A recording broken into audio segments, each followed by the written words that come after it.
d'avoir même de magasins avant de te spécialiser dans le packaging. Il suffit d'investir dans un premier voyage pour aller en Chine, pour voir les entreprises qui sont spécialisées dans le packaging.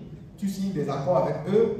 Et si quelqu'un veut faire de la transformation agroalimentaire à grande échelle, tu lui demandes la maquette de son produit, tu commandes le packaging directement là-bas, ça vient, toi tu livres. Tu mets ta marque, tu lèves de l'argent. Est-ce que vous me suivez? D'accord. Je vais vous montrer un certain de jus de fruits. Semi-industriel, vous allez voir. L'agriculture du développement. Voilà. Regardez ici. Ça, c'est une pépite. Moi, j'appelle ça la machine à cracher de l'argent. Ça peut faire plus de 50 différents types de jus de fruits. Ça a une capacité de 2000 litres de jus par heure. Et quand vous parlez de conservation aujourd'hui, il y a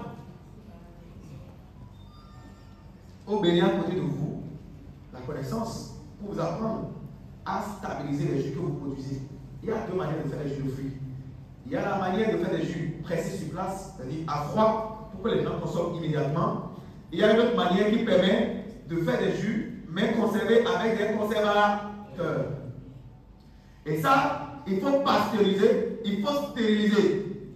Et ça vous garantit une durée de conservation sans congélation de 12 mois en moyenne.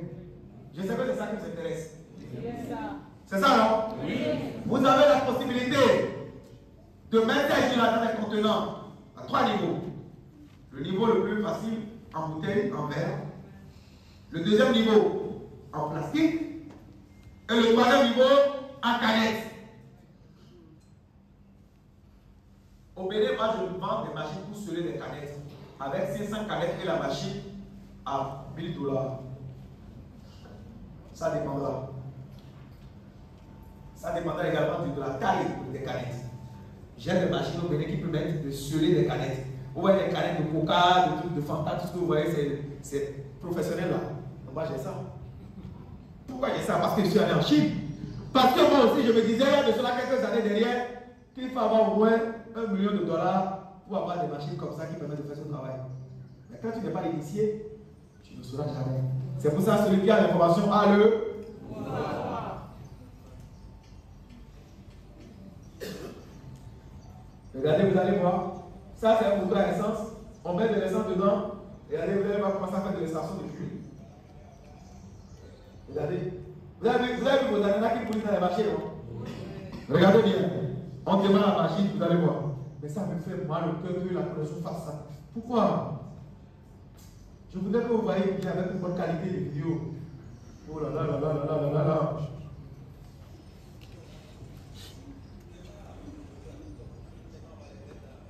Regardez. Les ananas qui poussent au champ. Tu démarres la machine seulement, tu mets les ananas, tu coupes en gros morceaux, tu mets dedans, et ça commence à te faire sortir les choses. Regardez, ça c'est pas pour manger, c'est pour une démonstration. Regardez comment ça écrase et ça presse le jus. Ça met la fibre de côté, regarde le jus. Hein? Le jus d'ananas est à côté et les fibres sont à côté. C'est juste des mots, c'est pas pour la commercialisation. Regardez les fibres sont sorties par là. Ça peut faire des pastèques, des oranges, des ananas, des melons. Bref, énormément de jus. Les prix. Pardon?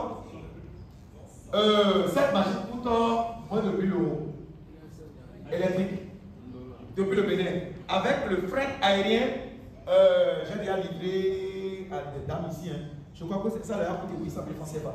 Quelqu'un peut convertir 800 000 francs CFA en dollars avec le fret aérien. Parce qu'il faut recevoir vite, sous 24 heures, c'est le fret aérien. Donc, généralement, le transport aérien, ça coûte 200 000. Parce que comme ça, on doit mettre ça dans une caisse.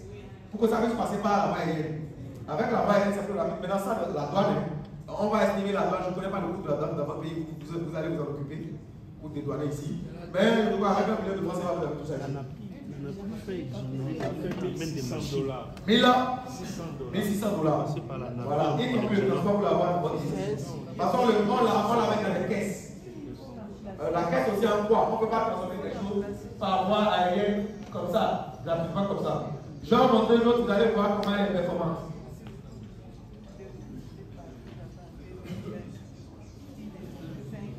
Je vous montre une autre. Et la machine, il faut la laver à chaque fois. Hein. C'est la rigueur. Sinon, si vous faites dans l'alimentaire et vous n'êtes pas rigoureux, vous allez rendre les gens malades et vous allez en répondre. Vous allez intoxiquer les gens et vous allez en répondre. Dans l'alimentaire, c'est la rigueur. Je vais vous montrer comment j'arrive à faire l'extraction de manière professionnelle. Je vais vous montrer comment je fais ça.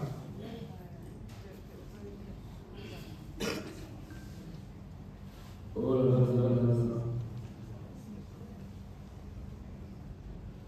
Are you ready? Ouais, vous êtes là. Ça me fait plaisir. Professionnel, regardez dans le cadre de la question de faire l'extraction du jeu. Regardez bien. C'est très important de faire comme ça.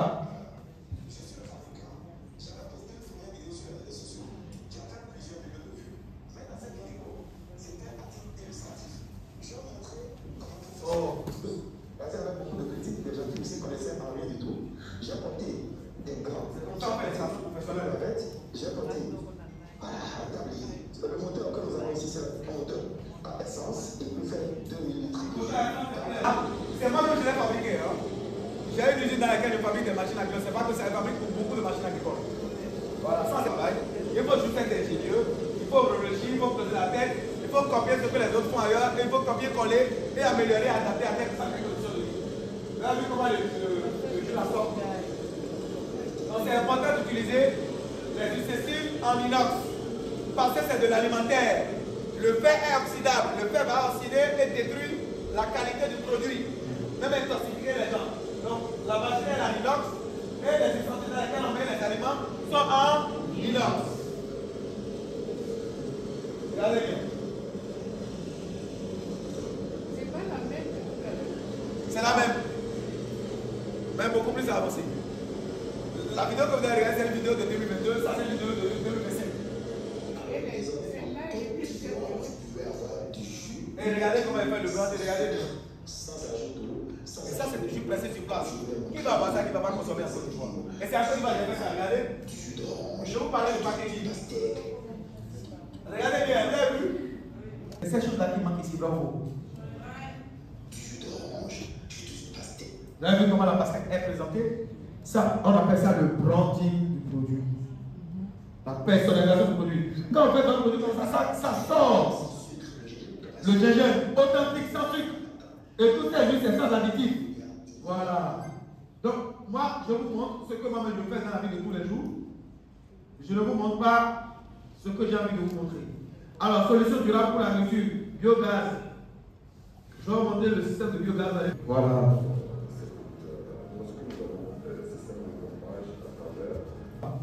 Regardez à gauche.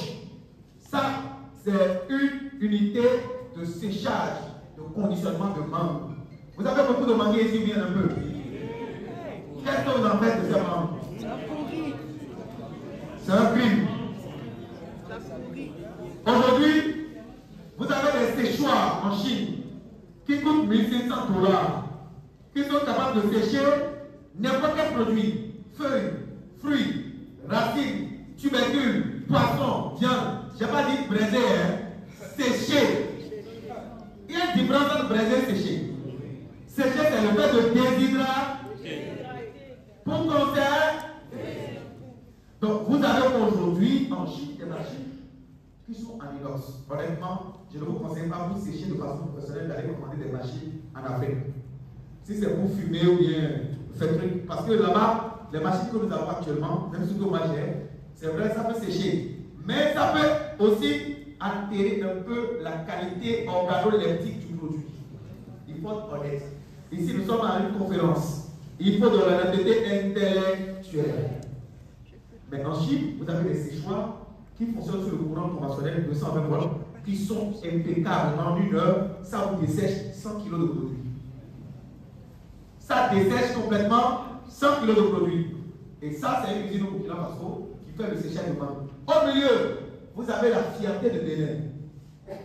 Le jus d'ananas, la marque de jus d'ananas Ira, c'est la meilleure marque de l'Afrique de l'Ouest. Il a reçu beaucoup de prix. Même consommé jusqu'à l'Afrique centrale, ici au Tchad.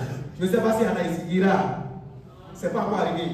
Si vous goûtez, vous devenez envoûté en même temps. Donc, c'est un jus qui réussit, qui a du succès. Pourquoi?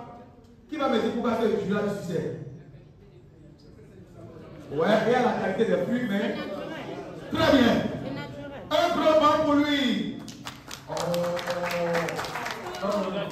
Des emballages en canette de 33 centilitres personnalisés depuis la Chine. Quand vous voyez l'emballage, il a commencé par l'ananas, personnalisé depuis la Chine. Je viens madame, après le marché burkinabé avec ce jus-là. Ils ont dominé le marché du Niger. Ils ont dominé le marché de la Côte d'Ivoire. Non, c'est un jeune qui a réuni les agriculteurs en coopérative. C'est comme un jeune qui tient ça là. Lui n'est pas trop fort dans la production animale ou la production d'État. Il dit bon, vous produisez là, non, ça pourrit, non. On va signer un contrat. Moi, je vais chercher des bailleurs de fonds là. On va créer l'usine qui répond aux normes internationales. On va commencer à faire des jus de façon industrielle. On domine tout le monde. On fait tout de manière professionnelle pour qu'il n'y ait rien à dire. C'est fini, il est parti. Il est aujourd'hui multimilliardaire ou millionnaire en tout cas. Regardez à côté. C'est la marque de riz. Ils n'ont pas fabriqué les emballages au Bénin. Si eux aussi, ils sont capables de le faire, vous pouvez le faire, non? Et aujourd'hui, on montre tout à l'heure des machines qui permettent de décortiquer le riz qui coûte moins de 1000 $. C'est-à-dire, tu es resté dans ton village à Lubumbashi, tu produis ton riz, tu vas le sécher, le paddy, tu le mets dans la machine, ça te donne 2 riz. Ça te donne le riz cassé et le riz long grain. Qui est intéressé par cette machine? Donc, ça veut dire que la transformation agroalimentaire est démocratisée en 2025, est décentralisée. Quelqu'un peut réfléchir pour dire, mais quel est le riz qui est bon pour les diabétiques? Il y a beaucoup de diabétiques dans nos villes modernes. C'est sûr qu'on fouille dans cette salle, il y a quelqu'un qui est diabétique. C'est sûr. Ce n'est pas de sa faute, c'est à cause de ce qu'on mange. Et le diabète n'est pas une condamnation. Tu peux être diabétique et vivre longtemps. Vivre 92 ans, 100, etc. Moi, ma grand-mère est diabétique. Donc, je suis un suivi à risque. Ma grand-mère a 92 ans. Elle est toujours en vie. Quand tu es diabétique, seulement le médecin te dit de bien manger et de manger mieux que tout le monde. Et tu vas vivre longtemps parce que tu manges. Bah, tu fais beaucoup attention à ce que tu manges. Donc, tous ceux qui sont diabétiques dans cette salle, ne vous en voulez pas, ne vous condamnez pas, vous êtes des êtres humains comme nous. C'est une maladie des riches, ce n'est pas la maladie des pauvres. Parce que c'est le riche qui est capable de faire attention à ce qu'il mange. Ou bien, est-ce que le pauvre peut faire ça? Ah. Donc je vous parlais de riz long grain. Cette machine est capable de vous aider à partir des riz de paddy, à les séparer des hortiques. Les hortiques, c'est les grains, c'est la pierre, tout ça, séparer tout ça, et vous donnez un riz blanc propre. Maintenant, si j'ai un contrat avec eux, tu as un accord peut-être à leur donner, vous produisez 5 hectares de riz pour moi. Le riz que vous produisez, je ne veux pas ce riz-là avec les engrais chimiques de synthèse. Je vous donne la matière organique, le fumier de vache. C'est pour ça que son premier argument marketing, c'est que je produis du riz bio. Il va se rapprocher du gouvernement, prendre les certifications nécessaires pour avoir un riz certifié bio, certifié éco-cert. S'il veut pousser le bouchon loin, il ira aussi au niveau des institutions internationales pour avoir les agréments, pour avoir les contrôles qu'il faut, pour avoir maintenant l'autorisation de mise sur le marché d'un riz 100% bio made in Congo. Maintenant, comme c'est le riz complet qui est bon pour les diabétiques et pour tout le monde d'abord, parce que ce que les diabétiques mangent, tout le monde peut manger. C'est ça qu'il faut manger pour vivre longtemps. Parce que vous avez compris ce que je dis. Ce que le diabétique mange là, c'est ça que tout le monde doit manger tout de suite longtemps, pour vivre longtemps. Mais comme on n'est pas encore malade, on mange ce qu'on mange en désordre. Et donc, le riz qui permet de ne pas tomber malade, de ne pas attraper l'hypertension, obèse, les arrêts cardiaques, le diabète, c'est le riz complet. Combien de personnes là n'ont pas consommé le riz complet ici? Donc, lui produit son riz complet et il commande son packaging en Chine. La meilleure qualité de packaging possible avec les meilleurs designers. Et ils sont composés des jeunes qui ont pas le bac. Oui, des graphistes. Tu cherches un bon graphiste au Congo, il te fait un bon design, un bon visuel, avec une belle dame souriante en train de manger, en train de semer son riz au champ, et ici dans le Grand Île. C'est parti. Tu produis la meilleure marque de riz au Congo et le riz le plus cher au Congo. Oui. Quelqu'un va se lancer dans ça pour riz. Quand tu risques, tu vas pas pour riz, tu risques de cheveux seulement, c'est tout. Et l'échec, c'est formateur. Tu peux déjà partir de l'image sur la produit la marque de riz le plus cher au kilo. Même si le kilo est à $50, les gens vont acheter. Vous pensez que les gens vont acheter? Hein? Quand on dit que le riz là, c'est un riz complet, ça ne te rend pas malade, ça a toutes les vitamines dont le riz doit avoir, c'est pas un riz blanchi. Tes premiers clients même là, c'est les autorités de ton pays, parce qu'eux ne veulent pas découvrir. Tes premiers clients, c'est les riches. Donc c'est les gars qui dépensent sans compter, sans réfléchir. Donc on a une cible.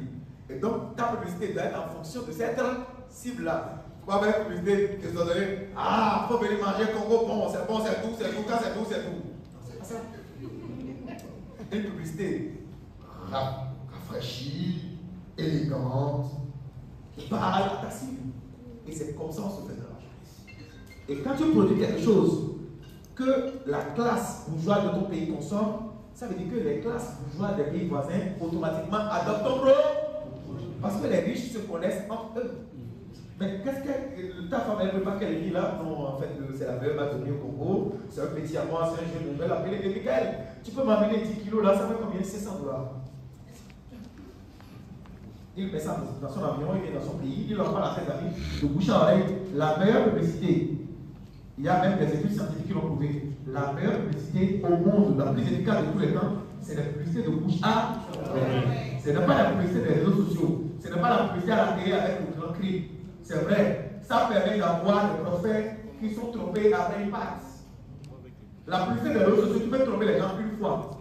Mais les produits auxquels les consommateurs font confiance, c'est un produit que quelqu'un qui leur approche leur a recommandé que c'est bon.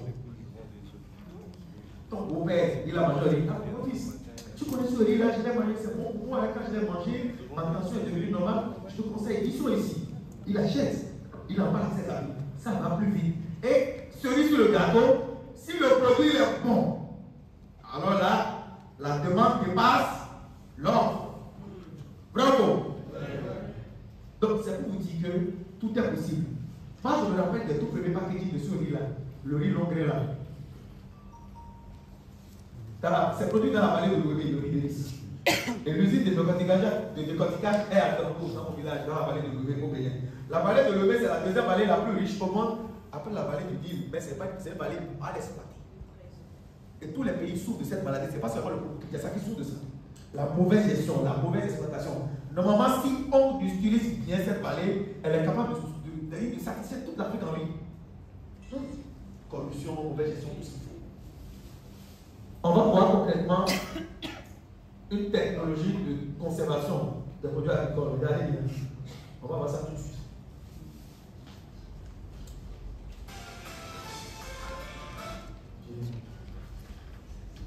Regardez bien. Elle conserve le plus longtemps possible et aussi de les transformer vers de leurs marchandises. Pour éviter que la situation ne se reproduise, la solution pour conserver de grandes quantités de tomates fraîches, le transport pour la vente pourrait bien nous venir du Burundi. Je vous avais dit que ce n'est rien de magique, non? Caisse, cendre et conservation de tomates. Pas besoin de courant, pas besoin de congélateur. La cendre de bois. Suivez-moi bien. Comment on appelle ça dans votre langue? Le poutoulou. Donc, il cherche une caisse à bois. Il met d'abord une couche de poutoulou au fond de la caisse. Il dépose des tomates. Une couche de poutoulou, dépose tomate, poutoulou jusqu'à remplir. Ça conserve la tomate pendant des mois. C'est ça qu'on appelle une nouvelle technologie. Ce n'est pas quelque chose qui coûte cher. Elle est là, c'est pas faisable par tout le monde ici. C'est faisable ou pas?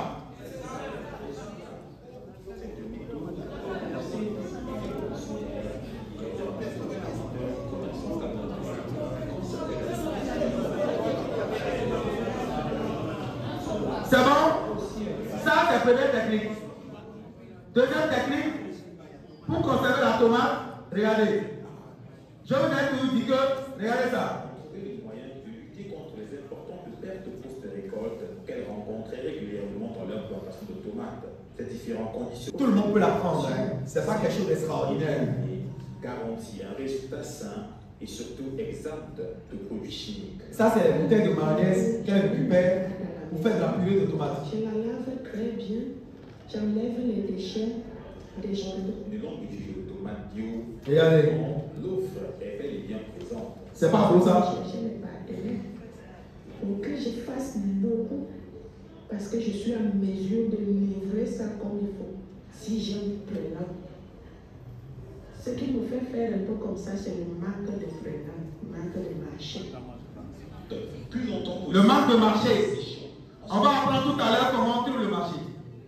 Dans un monde très connecté, comment on trouve le marché. Les aliments, c'est une préoccupation au monde si vieille depuis le temps de l'humanité pour assurer leur survie. Très bien. Les hommes ont toujours eu à faire de réserve. Alors, on va voir les emballages intelligents et solutions de transport pour réduire les pertes post-récolte.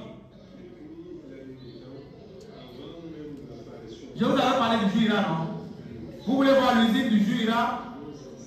Alors, vous savez, le pain de sucre. Pardon? Vous en avez, c'est quoi votre variété? Je sais que pour vous aussi c'est sucré.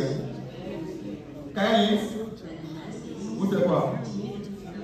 Ce qui est jaune là? Sa production nationale a pu quadrupler en moins Un peu? Cependant, seulement 15% Ouais. des fruits ont été transformés en 2014, selon un rapport du ministère de La la couleur, c'est le soleil. Est-ce que vous suivez? Avant là, voilà comment ça se comportait les ananas. Ça pourrissait, les gens vendaient à perte. Regardez bien. Vous avez vu? En principe, au niveau du Bénin, on doit être autosuffisant en matière de jus. On allait faire ces plats, l'attendre d'ananas pourris tous les jours. Les ananas pourrissaient aussi là-bas avant. Aujourd'hui, zéro. Rien de pourri. Ça ne suffit même pas.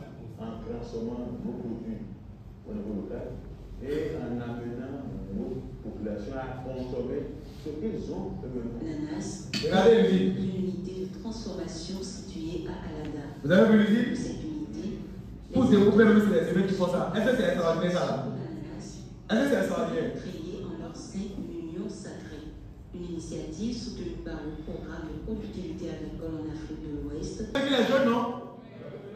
Aujourd'hui, ils pèsent des milliards hein, en France CFA. Hein?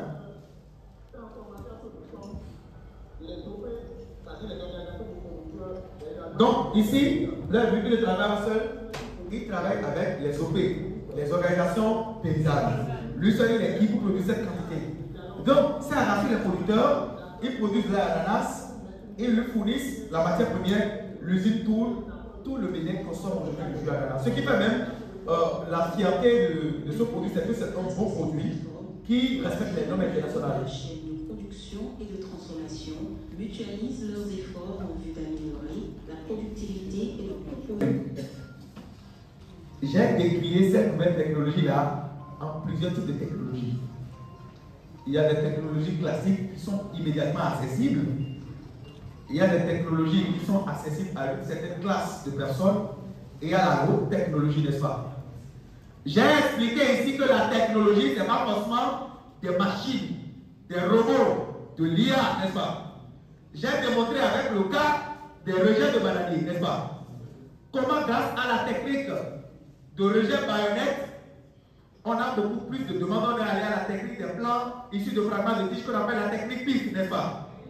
On a quitté la technique PIF et on est allé à la micropropagation, la culture in vitro. Quand je parle de technologie, je vous ai montré les pompes solaires, n'est-ce pas? Pour pouvoir pomper de l'eau gratuitement, n'est-ce pas? Je vous ai montré les caméras solaires pour pouvoir surveiller sa femme à distance, n'est-ce pas? En termes de technologie, je vais montrer des machines accessibles qui ne coûtent même pas 1000 $, qui permettent de faire du jus industriel, n'est-ce pas? Je vous ai montré comment on utilise l'IA pour avoir des questions à ces interrogations, n'est-ce pas? J'ai fait un cas d'étude avec l'application ChatGPT, n'est-ce pas? En parlant de technologie, je vous ai parlé des drones qui permettent de pulvériser 4 hectares en 1 heure, n'est-ce pas? Je vous ai parlé de comment on peut utiliser désormais des documents techniques pour faire quoi? Faire fonctionner sa ferme. Et c'est de ces documents qu'on va parler tout à l'heure. Notez ceci. C'est très important de noter. Une ferme est subdivisée en 6 zones, à savoir. Une ferme est subdivisée en 6 zones, à savoir. C'est très important de noter. Première zone, la production végétale. Une ferme, on va aborder la notion de la ferme intégrée. Une ferme est subdivisée en 6 zones, à savoir. Première zone, la production végétale. Deuxième zone, la zone de la production animale. Deuxième zone, la zone de la production animale. Troisième zone, la zone de la production piscicole. Ça suit. Troisième zone, la zone de la production piscicole. Quatrième zone, la zone de la transformation agroalimentaire. Ça me suit? Première zone de production végétale, deuxième zone de production animale, troisième zone de production piscicole, quatrième zone transformation agroalimentaire, cinquième zone, la base vie. Ça suit? La base vie, là où on dort, là où les ouvriers restent, c'est la base vie. C'est bon? Sixième zone, la plus importante, zone de traitement des déchets de la ferme. Vous avez maintenant vu qu'une ferme, c'est une entreprise organique. Rien n'est au hasard. Pourquoi? Je vais vous expliquer pourquoi une ferme doit être divisée en 6 zones. Vous avez tout à y gagner en subdivisant votre ferme en 6 zones. Si vous ne le faites pas, vous allez payer cher. Pourquoi? Allons-y voir. Let's go.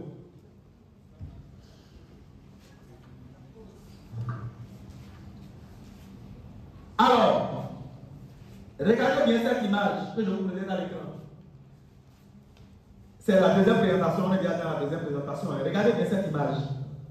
Cette image que vous voyez à l'écran présente le paradis de l'agriculture et de l'agriculteur. Présente désormais le type de ferme que tous les Congolais et Congolaises doivent avoir envie de faire, d'avoir, de posséder. Un agriculteur qui a ce type de ferme tape beaucoup moins poteau. Vous connaissez poteau, non? C'est quoi le poteau? Bon, quand on dit que quelqu'un a tapé poteau, ça veut dire quoi? Bon, imaginez cette formation, quand il est venu avec seulement 11 personnes, j'ai tapé poteau ou pas? J'ai tapé poteau bien. Mais est-ce qu'on a tapé poteau aujourd'hui? Un bon pour vous. Alors, regardez à l'écran. Au milieu,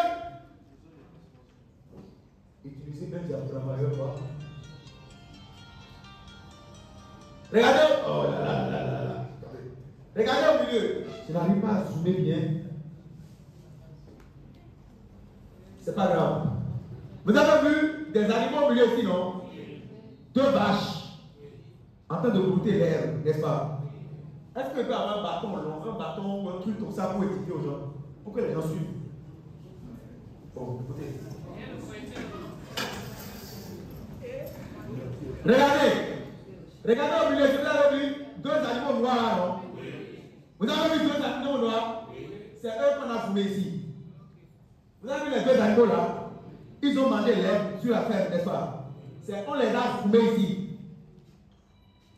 Quand ils mangent l'herbe, qu'est-ce qu'ils vont faire? Ils vont déféquer, non? L'herbe dégestion sera transportée par un camion, un tracteur, pour aller faire quoi? Fertiliser les cultures, n'est-ce pas? Renforcer le sol. Quand on renforce le sol, on a les récoltes, n'est-ce pas? Quand on récolte, crops, c'est ça qui est crops. Harvest, c'est en anglais. Les meilleurs documents scientifiques sont en anglais. Quand on va récolter, une partie ira dans les silos, une autre partie ira pour nourrir les animaux. C'est la notion de la ferme intégrée. Rien ne se crée, rien ne se perd, tout se transforme. Ça veut dire quoi? Si aujourd'hui, au vu et au su des difficultés que nous rencontrons dans le domaine agricole en Afrique, j'ai envie de tirer mon épingle du jeu, de ne pas taper poteau, c'est important pour moi d'avoir une ferme intégrée. Où rien ne se crée, rien ne se perd, tout se transforme. Ça veut dire quoi? avec 1000 mètres carrés, vous pouvez avoir une ferme intégrée et faire des millions de francs congolais de chiffre d'affaires régulièrement. Une ferme, ce n'est pas la superficie dont vous disposez. C'est l'optimisation de l'espace que vous avez à disposition.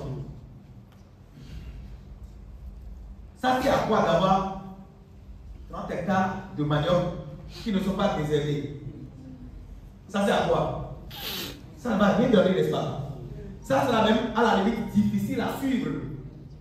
Et je conseille aux gens d'avoir des fermes pas trop loin de leur habitat de vie. Quand je dis pas trop loin, 1 heure, c'est facile à suivre. La visite est facile. Je vais vous expliquer pourquoi il faut avoir une ferme intégrée tout à l'heure. Et comment vous gagnez de l'argent sur une ferme intégrée. Parce que la monoculture vous expose à un danger imminent. Bravo! Toi, tu es agriculteur, tu ne produis que le manioc. Bien, on prend par exemple, tu ne produis que l'ananas. D'accord?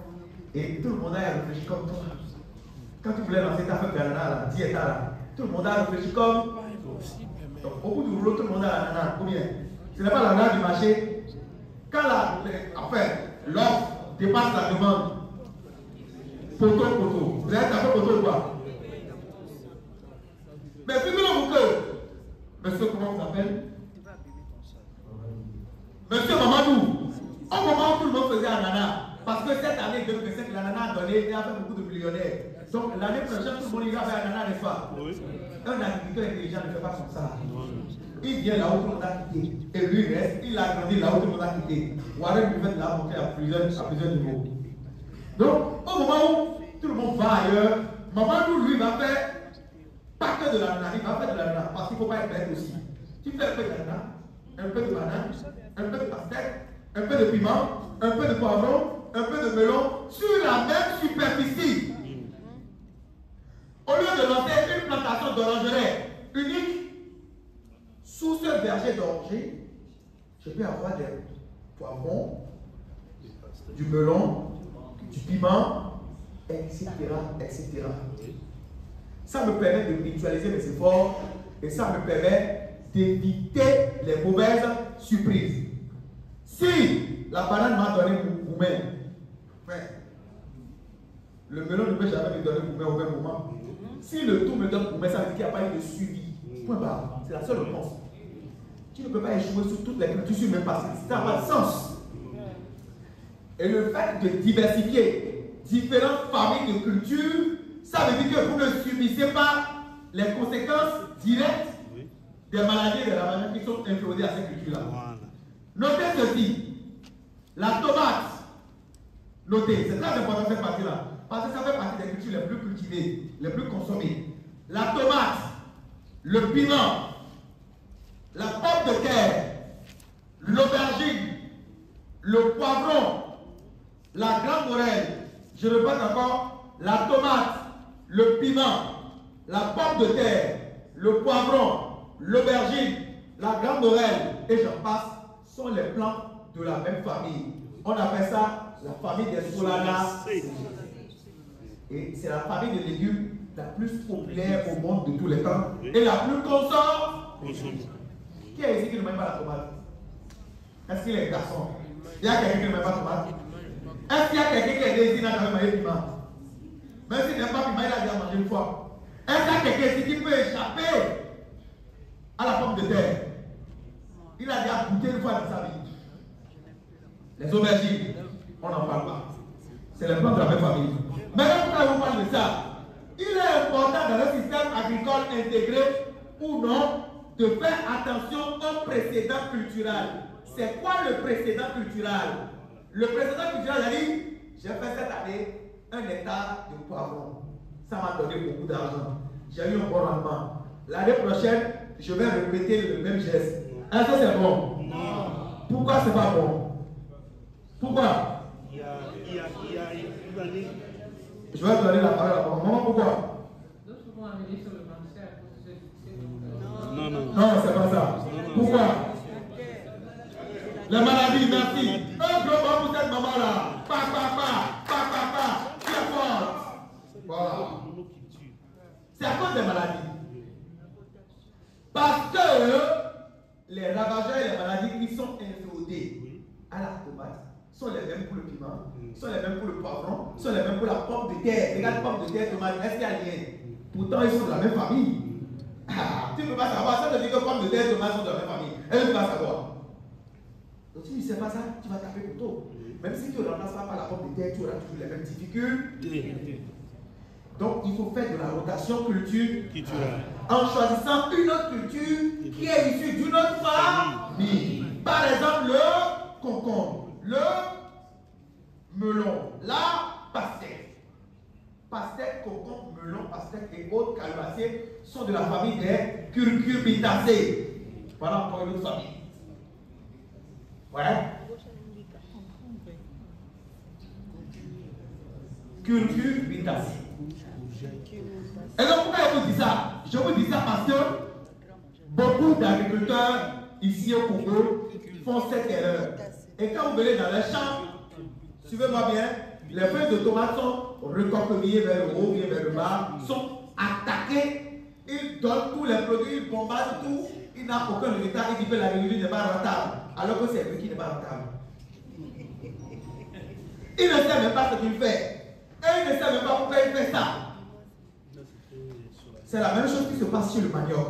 Mais chez le manioc, ce n'est pas directement visible. On constate au fil des années que le sol ne donne plus rien. Parce que tu as épuisé tout le sol. On parlait des légumes. Je vais vous donner la différence entre légumes et légumineuses. Chez les plantes, il y a les légumes et il y a les légumineuses.